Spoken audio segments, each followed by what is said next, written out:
150 ساڵ لەمەوبەر لە گۆشەیەکی ئەمریکای باکوورەوە کۆمەڵێک مرۆڤ بڕیاریاندا چارەنووسی خۆیان بگرنە دەست. بڕیارێک کە نەک تەنها داهاتووی وڵاتێک بەڵکو ڕەوتی مێژووی جیهانیشی گۆڕی. دە ساڵە 1776دا 13 کۆلۆنیان سەرخوابوونا خۆی ji بریتانیایە مەزن ڕاگەهاند و دەست بە ئەزمونا کوبوو ویلایەتین یەکبووین ئەمریکای کرد. ئەمڕۆ کە ئەمریکای یادی 250 ساڵی خۆی دەکاتەوە ئاوڕێک لەو کەسایەتی و ئامانج و دەستکەوتانە دەدەینەوە کە ئەم وڵاتەیان لە قاڵبدا. ji serdema şoreşê bigir heta dijwarî û derfetên sed sala 21 250 salên dîroka welatekî ku her diçe mezin dibe.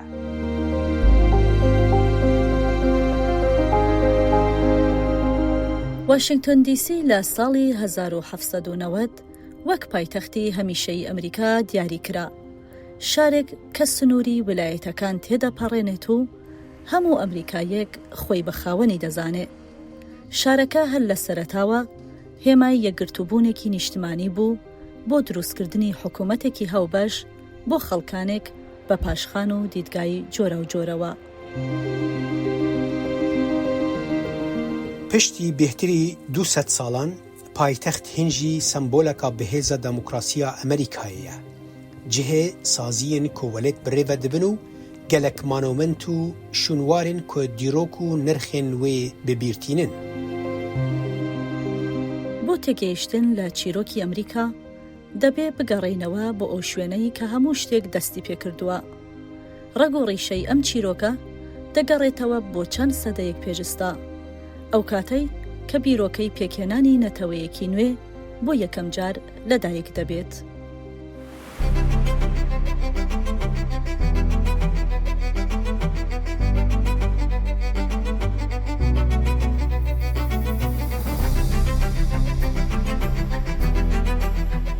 Ev mala ku li pişt me dîroka avakirina wê ji serbixweyiya Amerîkayê bi xwe jî kevintir e. Dîroka avakirina vê malê vedigere nêzîkî 300 sal berê mala kesê ku Amerîka bi xwe damezrand. ماڵی جۆرج واشنگتن دامەزرێنەر و باوک و خۆشەویستی گەلی ئەمریکا. ماڵی جۆرج واشنگتن لە ماونت ڤێرنن زیاتر لە خانوویەکی ئاسایی بووە. یەکەم سەرۆکی ئەمریکا لێرە ژیاوە و کاری کردووە و مڵک و ماڵی خۆی بەڕێوە بردووە. ئەم ماڵە مێژوویە دەکەوێتە سەر ڕووباری پۆتامێک لە ویلایەتی ڤیرجینیا و ئیستاش یەکێکە لە گرنگترین شوێنە مێژوویەکانی ئەم وڵاتە. شوێنەکە چیرۆکی ژیان و سەرکردایەتی و میراتی یەکەمین سەرۆکی ئەمریکامان بۆ دەگێڕێتەوە. ئەمریکی ماونت ڤێرنن گرنگ دەبینن ji ber ku ew alîkariya wan dike ku jiyana serokê yekemê welêt nas bikin. Her sal nêzîkî milyona kes serdana vê malê dike.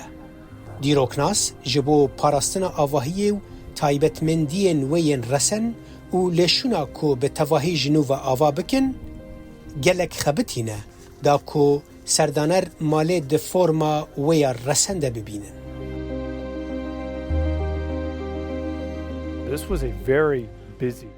Ev der cihekî pir qelebalix bû.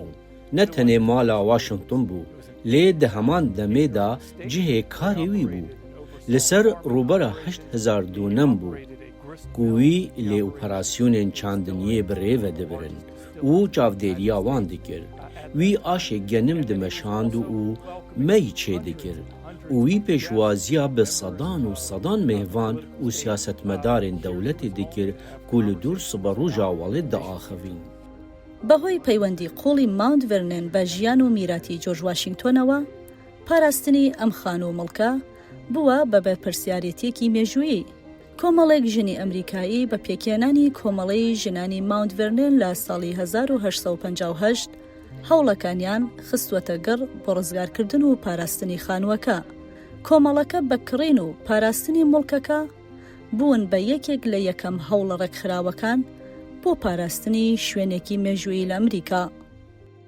So it is definitely a challenge. We have بێگومان ئەف دژواریەکە لەڤێر لە ماوند ڤێرنن تیمێکە مەزن ئا پسپۆران هەیە و بە بەردەوامیش بوو پاراستنێ دەخەبتن داک و پشت ڕاست بکن و ئەو لە هەمبەر هەرفتنا بدەمێڕە لەبەرخۆ دەدا و پرانیا مەتریالان ئۆرجینالن ئەف یەک بسایە هەوڵدانین کۆماک و خودیە ماوند ڤێرننەیە ئیر و وێ بەڕێوە دەبە کۆمەڵەیە ژنان ئا ماوند ڤێرنن ئەو ڕێخستنێکە تایبەتە و یەکەم جار دە ساڵە 1850دا ئەف ملک ji malbata Washington کڕی. واشنگتن بە دلێکی خۆش ڕێڤەبرنا عەردێ خۆ چاودێریە چاندنیە و باشترکردنا ملکێ خۆ دەکرد. ماوند ڤێرنن کەسایەتیە وی وەکو ڕێبەرێکی کەتکار، پراتیکی و سەربەخوا نیشان دەدا. پشتی ئەرکێن خۆیên سەرۆکتیە ئەو بە کێفخۆشی ڤەدیگەریە ماڵێ و نیشان دەدا ئەو چ قەس ژیانە خۆیە تایبەت لەڤەر بە بلندی دەنرخینە. جۆرج واشنگتن دەبێژە ئەس دەکارم بڕاستی بێژم کۆ ڕوونشتنا لە vê malê بە هەڤالێکی یان دوو هەڤالان را باشترە ji ڕوونشتنا لەسەر کورسیە حکوومەتێ کۆ هەموو بەرپرسên دەولەتێ و نونەرên ئەوروپایی jî لەبەر من بن.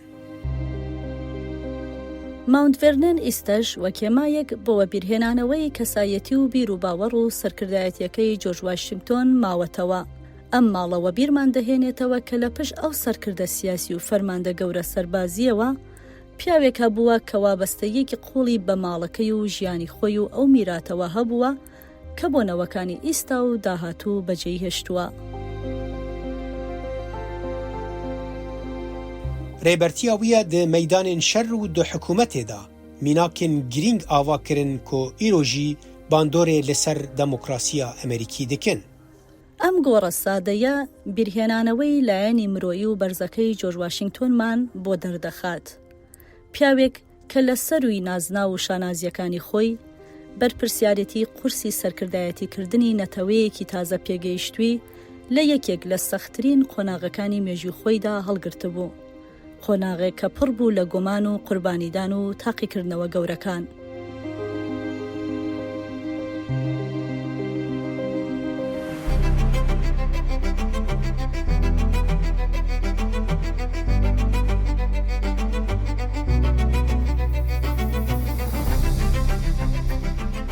ئەم لە پێش پەیکەر و مانومنتا تامس جەفرسۆن ڕاوەستیانە باندۆرە مایندەیە یەک ji گرنگترین دامەزرێنەرên ئەمریکایە. جەفرسۆن تەنها سیاسەتمەدار نەبوو، ئەو نوێنەرایەتی بیرۆکەیەکی دەکرد کە باوەڕی وابوو دەسەڵات لە خەڵکەوە سەرچاوە دەگرێت و ئازادی مافێکی سروشتی مرۆڤە. بیرۆکەیە کە تاوەکو ئیستەش بەشێکە لە ناسنامەی ئەمریکیەکان. تامس جەفرسۆن وەکو نویسکارێ سەرەکەیە ڕاگەهاندنا سەرخۆبوونێ تێناسین. وتەکانی کە دەڵێت هەموو مرۆڤەکان وەک یەک دروست بوون و وەک یەکیش خاوەنی مافی سروشتین دەبێتە یەکێک لە بیرۆکە کاریگەرەکانی مێژووی جیهان. چەمکە گەلێک کە بۆ چەندین سەدە ئیلهام بەخش بوون بۆ هەوڵەکان لە پێناو ئازادی و یەکسانی و مافەکانی مرۆڤدا.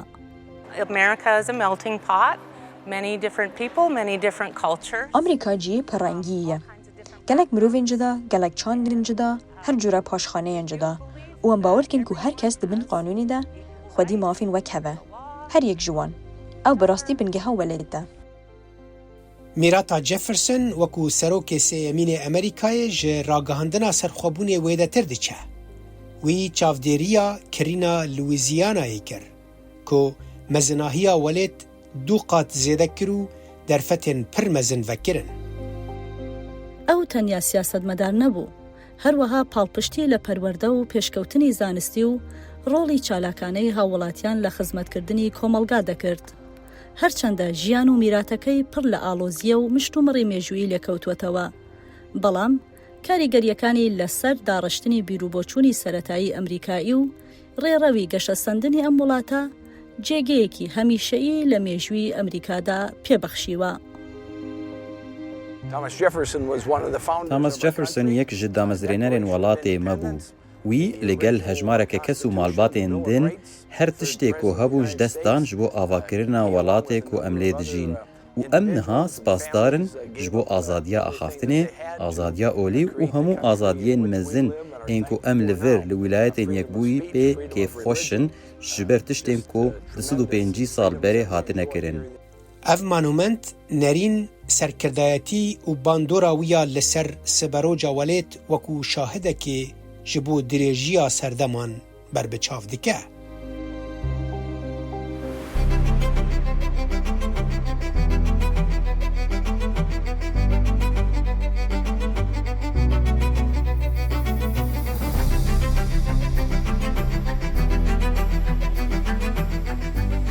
لێرە لە بەردەم پەیکەری ئەبراهام لینکن یەکێک لە چارەنووساسترین بەشەکانی مێژووی ئەمریکاتان بۆ زیندوو دەبێتەوە. وەک سەرۆکê şanzdemînê wilayetên yekbûyîn Amerîkayê, Abraham Lincoln di krîza herî mezina welêt da. Di şerê navxweyî ku dikarîbû hemî qezenc û serkeftinên berî wî têk bibe de rêberî kir, welat parast û azadî pêş xistin. کاتێک ئیبراهام لینکن لە ساڵی 1861 وەک سەرۆکی ئەمریکا دەست بەکار بوو، ئەمریکا لە نێو گەورەترین قەیران بوو لە مێژووی خۆیدا. شەڕی ناوخۆ هەڕەشەی لە یەکگرتووی ئەمریکا دەکرد و ئایندەی وڵاتەکە لە ژێر گوماندا بوو. سەرکردایەتی لینکن نەک هەر یارمەتی دەربوو بۆ ئەوەی وڵات بە یەکگرتووی بمێنێتەوە، بەڵکو ڕێگەی خۆش کرد بۆ کۆتایی هاتنی کوێلایەتی و فەراوانکردنی چەمکی ئازادی. راگەهاندنا وی یا ڕزگارکردنا کۆلەیەنا bi navê Emancipation Proclamation di têkoşîna li dijî koletiyê de xaleke guhertinê ya bingehîn nîşanda û rê li ber guhertina destûriya sêzdan vekir ku koletî li Amerîkayê bi awayekî mayînde ji holê rakir. ئەو نمونەیەکە بۆ هەموو ئەمریکاییەکان چونکە لە کاتە زۆر سەختەکاندا ڕێنیشان دەرمان بووە، هەمووانی فێری ئەوە کرد بەبێ گرنگیدان بە جیاوازی پێشینە و ڕەگەز، هەمومان لێرە یەکسانین و مافی ئازادیمان هەیە. ئەمە پەیامێکی ناوازەیە بۆ هەموو جیهان. لینکن سەرکردایەتی ئەمریکای لە یەکێک لە دژوارترین قۆناغەکانی مێژووی وڵاتەکەدا لە ئەستۆ بوو. ئەو بەهۆی ڕاستگۆیی و خۆنەویستی و پابەندبوونی قوڵی بە بنەماکانی دموکراسیەوە لەبیر ناکرێ.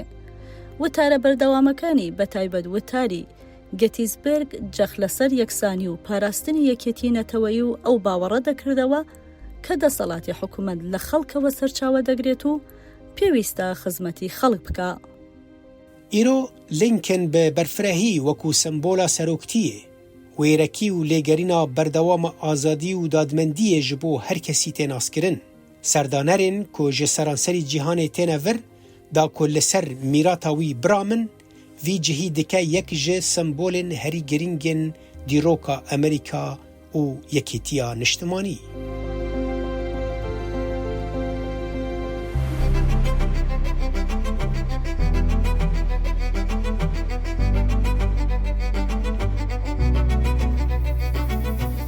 به بلندهی زیادتری 167 متریان مانومنتا واشنگتن رزه لسروک یکم امریکای دیگره وکو سمبولا دسپیکا ولید نشان داده. جوی جهی ام دکارن ریویتی امریکایا 200 سال و نیوان خیال بکن.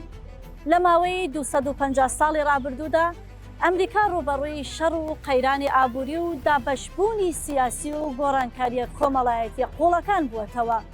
ئەو کێشانەی کە چەندین جار ئەم وڵاتەیان خستوەتە بەر تاقیکردنەوە. لێ دەهەمان دەمێدا داهێنانین بێ هەمپا ئافراندن بەشداریە دەموکراتیک بەرفرە کرد و بە بیرۆکەیەن خۆیان ئازادی و خۆڕێڤەبەریە ئیلهامدا سەرانسەری جیهانێ. چیرۆکی ئەمریکا هێشتا دەنووسرێ. چیرۆکیەکە نەوە جیاوازەکان بە بڕیار و خەبات و هیواکانیان ڕۆڵیان هەبووە لە داڕەشتنیدا. دەمەکێدا کۆ ئەمریکا دەرباسی قۆناغە خۆیان بێ دەبێ دژواری و دەرفەتێن لە پێشمە دێ دیار بکن کە 250 ساڵên bê çawa dikarin werin hûnandin.